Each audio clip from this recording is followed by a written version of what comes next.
नमस्कार, आदाब, सत श्री अकाल, जय भीम, जोहार। मेरा नाम है नवीन कुमार। अडानी ने फोकट में अपना एफपीओ वापस नहीं लिया है। हाथ में आया हुआ 20,000 करोड़ रुपया कौन छोड़ता है जी? इसलिए छोड़ना पड़ा कि सेठ को पता चल गया था यह जी का जंजाल बन जाएगा, और इससे ज्यादा उनके हुजूरे आला को पता चल गया था कि अगर दरकिनार किया ये गड़बड़ झाला तो हो जाएगा बवाला। इसलिए घबराए हुए गौतम अडानी ने ओवर सब्सक्राइब हो जाने के बावजूद रातों रात फैसला लिया कि सबका पैसा वापस कर दिया जाए, और बवाल नहीं चाहिए लाइफ में।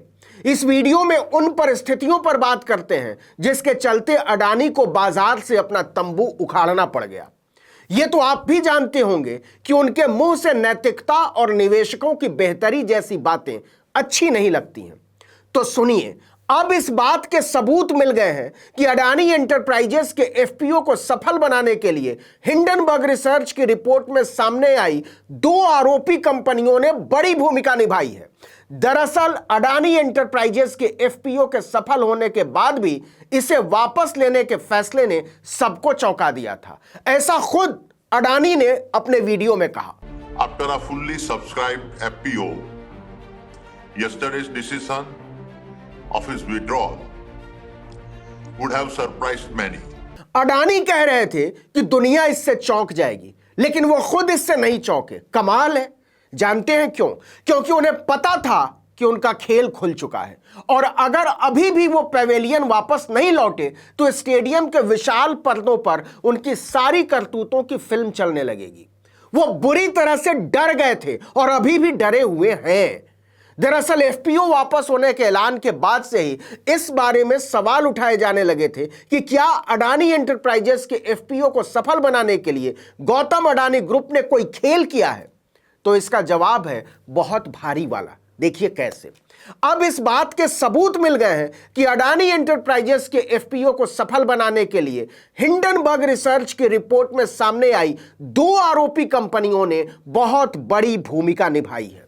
हिंडनबर्ग रिसर्च की रिपोर्ट में यह आशंका जताई गई थी कि इन दोनों कंपनियों के अडानी ग्रुप से संबंध है।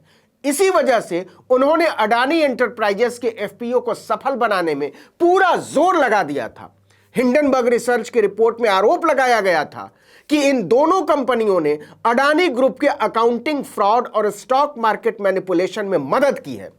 अब इस बात के सबूत मिल चुके हैं कि अडानी एंटरप्राइजेस के 2.5 अरब डॉलर के ऑफर सेल में ये दोनों कंपनियां सक्रिय रूप से शामिल थी। हम जानते हैं आपका अगला सवाल क्या होगा मन में। आप सोच रहे होंगे कि किन कंपनियों ने अडानी के एफपीओ को सफल बनाने के लिए पूरी ताकत झोंक दी थी। आपको बता दें कि इनमें से एक कंपनी विदेशी फर्म से जुड़ी हुई है। हिंडनबर्ग की रिपोर्ट में भी यही लिखा है। लंदन की निवेश फर्म एलारा कैपिटल की सहयोगी इकाई Elara capital India private limited और भारत की एक brokerage firm monarch net worth capital Adani enterprises के एफपीओ के लिए 10 अंडरराइटर्स की सूची में शामिल थी। अंडरराइटर्स का मतलब होता है सारा खेल केवल कागजों पर होता है।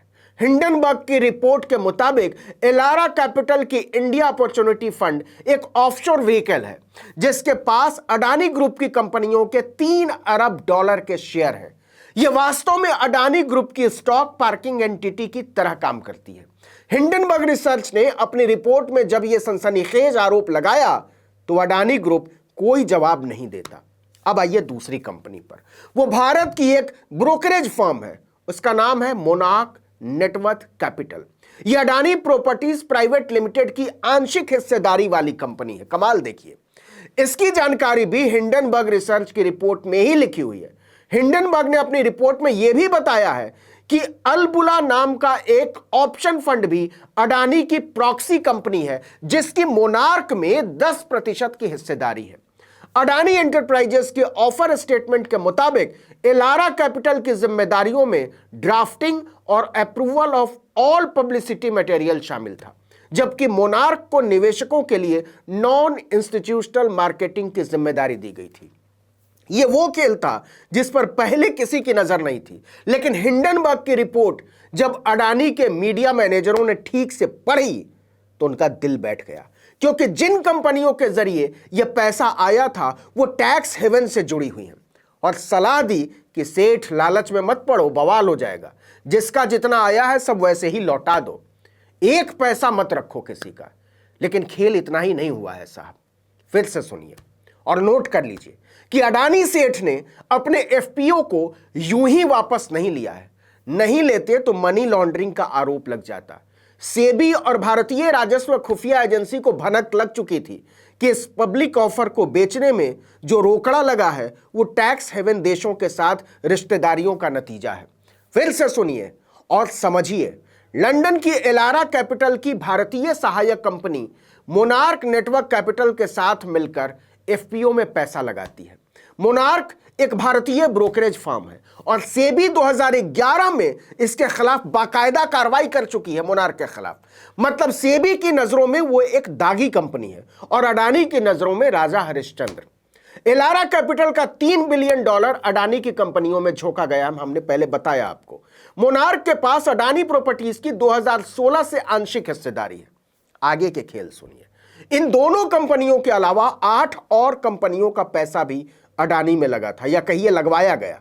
अबू धाबी के जिस फर्म आईएचसी ने एफपीओ में आखिरी दिन पैसा डाला, उससे अडानी सेठ की तरफ से संपर्क किया गया था कि कुछ करो।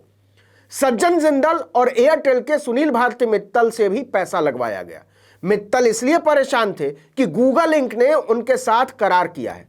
जनवरी 2022 में ही गूगल ने भारतीय एयरटेल में $1 बिलियन के निवेश का ऐलान किया था।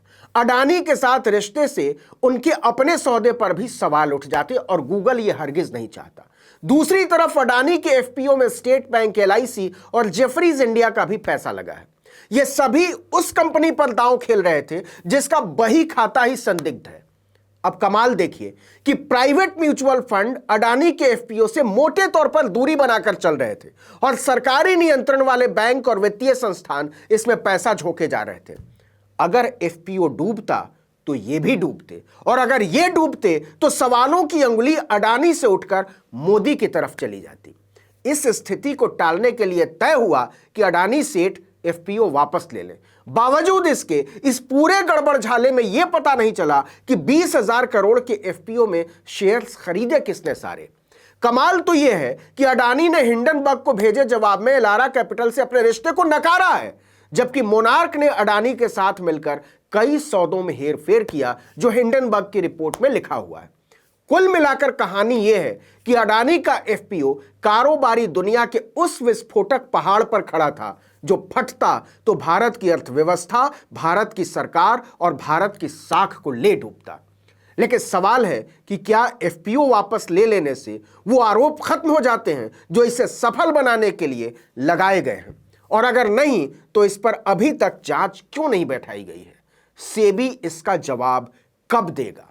इस वीडियो में इतना ही, लेकिन अगर आपने आर्टिकल 19 इंडिया को अब तक सब्सक्राइब नहीं किया तो फौरन कर लीजिए। बेल आइकॉन दबाइए, घंटी जैसी आकृति, लाइक कीजिए और कमेंट करके बताइए हमारा वीडियो आपको कैसा लगा। यूट्यूब पर देख रहे हैं तो हमारे चैनल को सब्सक्राइब जरूर कीजिए। फेसबुक पर देख रहे हैं तो हमारे पेज को लाइक कीजिए। इंस्टाग्राम पर हमें फॉलो कीजिए और हमारा ट्विटर हैंडल है article19_India और मेरा ट्विटर हैंडल है नवीन जर्नलिस्ट। आप मुझे भी फॉलो कर सकते हैं। नमस्कार।